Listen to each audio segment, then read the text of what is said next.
আশ্রয়ণ প্রকল্পটি মাননীয় প্রধানমন্ত্রীর শেখ হাসিনার একটি ব্যক্তিগত দারিদ্র্য বিমোচনমূলক একটি মানবিক উদ্যোগ বলা যেতে পারে। এটি শুরু হয়েছিল 1997 সালে এবং তখন থেকে শুরু হয়ে বর্তমান পর্যন্ত এটি 3টি ফেজে চলমান রয়েছে। এ পর্যন্ত এই প্রকল্পের মাধ্যমে বাংলাদেশে ভূমিহীন জনগোষ্ঠীর 1,50,000 ব্যক্তিকে পুনর্বাসন করার টার্গেট ছিল। তার মধ্যে 1,43,000 পরিবারকে ইতিমধ্যেই পুনর্বাসন করা হয়েছে। বর্তমানে যে প্রকল্পটি চলছে সেটা আশ্রয়ণ 2 নামে পরিচিত।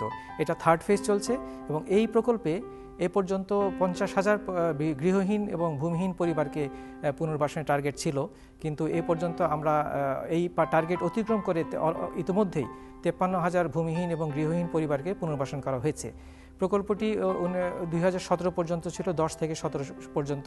সম্প্রতি মাননীয় প্রধানমন্ত্রীর নির্দেশে সারা দেশে যে ভূমিহীন জনসংখ্যা, আপনারা জানেন যে বাংলাদেশ নদীমাতৃক দেশ এবং প্রতিনিয়ত এখানে নদীতে ভাঙনের শিকার হচ্ছেন ভূমিহীন জনগোষ্ঠী, বেড়েই চলেছে। মাননীয় প্রধানমন্ত্রী নির্দেশ দিয়েছেন 2019 সালের মধ্যে 2,10,000 পরিবারকে এই প্রকল্পের মাধ্যমে পুনর্বাসন করা হবে।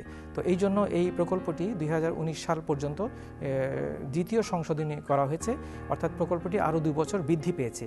তো এই সময়ের মধ্যে আশ্রয়ণ 2 প্রকল্প থেকে 2,10,000 গৃহহীন এবং ভূমিহীন পরিবারকে পুনর্বাসন করা হবে। আমরা এই টার্গেট নিয়েছি। এখানে একটি বিষয় লক্ষণীয় যে এই 2,10,000-এর মধ্যে আরেকটি ইউনিক কম্পোনেন্ট এখানে যুক্ত হয়েছে। আমরা এই প্রকল্পের মাধ্যমে যারা ভূমিহীন আছেন তাদেরকে ব্যারাকের মাধ্যমে পুনর্বাসন করি এবং যারা সামান্য জমি আছে 1 থেকে 10 শতক পর্যন্ত, তাদেরকে আমরা জমিতে গৃহ নির্মাণ করে দিচ্ছি। এতে হচ্ছে যে শহর কেন্দ্রিক মানুষের জনসংখ্যার যে চাপ সেটি কমবে এবং একটি বিশ্ব রোল মডেল হিসেবে এটি পরিচিত লাভ করেছে। আমরা বর্তমান বছরে যাদের জমি আছে কিন্তু ঘর নেই, এরূপ 13,000 পরিবারকে ইতিমধ্যে এই বছর পুনর্বাসন করেছি। পাশাপাশি ব্যারাকে আমরা 4,000 পরিবারকে পুনর্বাসন করতে পেরেছি বর্তমান বছরে। আমাদের আগামী বছরের কর্মপরিকল্পনা হচ্ছে আমরা 50,000 পরিবারকে, যাদের জমি আছে সামান্য কিন্তু ঘর নেই, তাদেরকে আমরা পুনর্বাসন করব, অর্থাৎ তাদের জমিতে আমরা ঘর নির্মাণ করে দেওয়া হবে। এই ঘরগুলো হবে উপজেলা পর্যায়ে একটি কমিটি আছে, টাস্কফোর্স কমিটি বলে তাকে। এই টাস্কফোর্স কমিটি এই ঘরগুলো নির্মাণ করে দিচ্ছে এবং সারা দেশে এটি একটি উৎসবমুখর পরিবেশে তৈরি হবে। পাশাপাশি যাদের জমি নেই, ব্যারাকে পুনর্বাসন করা হবে এই 5 ইউনিটের সেমি পাকা ব্যারাক এবং পাকা ব্যারাক। পাকা ব্যারাকটি করা হচ্ছে কোস্টাল এরিয়াতে, অর্থাৎ যেখানে সাইক্লোন, টর্নেডো, ঘূর্ণিঝড় প্রবণ এলাকা, এবং সেমি পাকা ব্যারাক করা হচ্ছে আপনার দেশের মধ্যাঞ্চলে, অর্থাৎ যেখানে সাইক্লোন, টর্নেডো হচ্ছে না।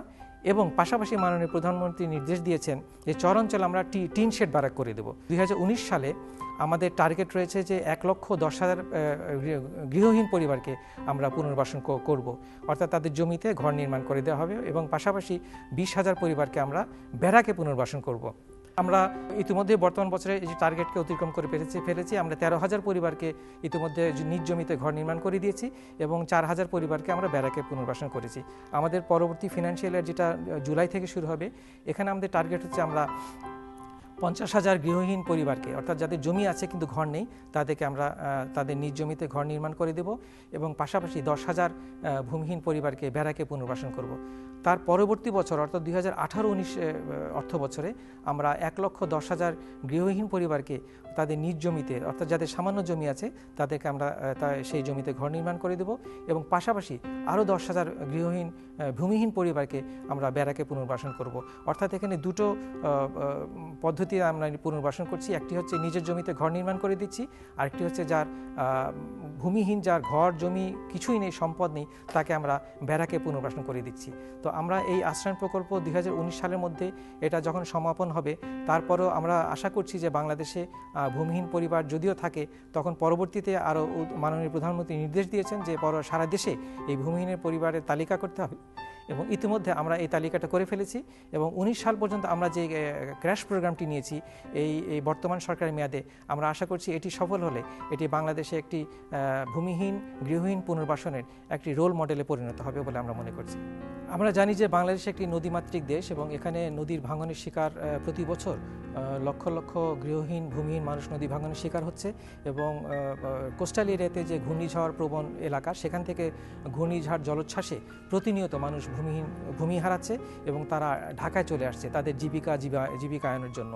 তো এই উদ্যোগে মাননীয় প্রধানমন্ত্রী 1997 সালে আশ্রয়ণ প্রকল্পটি সৃষ্টির নির্দেশ দিয়েছিলেন এবং তৎকালে টেকনাফে একটি ঘূর্ণিঝড় হয়েছিল। মাননীয় প্রধানমন্ত্রী 1997 সালে সেখানে ঘোষণা দিয়েছিলেন ভূমিহীন মানুষদেরকে পুনর্বাসন করতে হবে, এবং সেখান থেকে কিন্তু মূলত ব্যারাকের সৃষ্টি।